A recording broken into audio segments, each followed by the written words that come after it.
ഭാര്യയെ ചീത്ത പറയാനല്ല കെട്ടിയത്, ത്വലാഖ് ചൊല്ലാനല്ല കെട്ടിയത്, വീട് അടിച്ചു വാരുന്ന പണി ഏൽപ്പിക്കാനല്ല കല്യാണം കഴിച്ചു കൊണ്ടുവന്നത്. അവളെ ഏറ്റവും മാന്യമായ രൂപത്തിൽ ശ്രദ്ധിക്കുകയും അവൾക്ക് ആവശ്യമായത് വാങ്ങിക്കൊടുക്കുകയും അവളെ ഉപദേശിക്കുകയും ചില യാത്രകളിലൊക്കെ അവളെ കൊണ്ടുപോവുകയും ചെയ്ത് ആ ഭാര്യയുടെ അവകാശങ്ങൾ പരിരക്ഷിക്കുന്ന വലഹുന്ന മിസ്ലുല്ലദി അലൈഹിന്ന, പുരുഷന് ഏതെല്ലാം അവകാശങ്ങളുണ്ടോ ആ അവകാശങ്ങൾക്ക് സ്ത്രീക്കും ഉണ്ട്.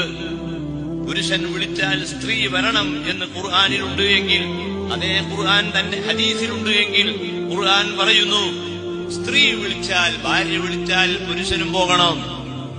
ഭാര്യ വിളിച്ചു, ഭർത്താവിനെ വിളിച്ചു, നിങ്ങളൊന്ന് വേഗം വരണം, നീ പറഞ്ഞത് കേൾക്കാനല്ല ഞാൻ എന്ന് പറയാതെ ആ ഭാര്യ പറഞ്ഞത് കേട്ടുകൊണ്ട് ആ ഭാര്യയെ സ്നേഹിച്ചും ഇഷ്ടപ്പെട്ടും കൊണ്ട് ജീവിക്കേണ്ടവനാണ് ഭർത്താവ് എന്ന മെസ്സേജ് ഈ ലോകത്ത് കൊടുത്തിട്ടുള്ള ആളാണ് ഹബീബ് റസൂലുള്ളാഹി.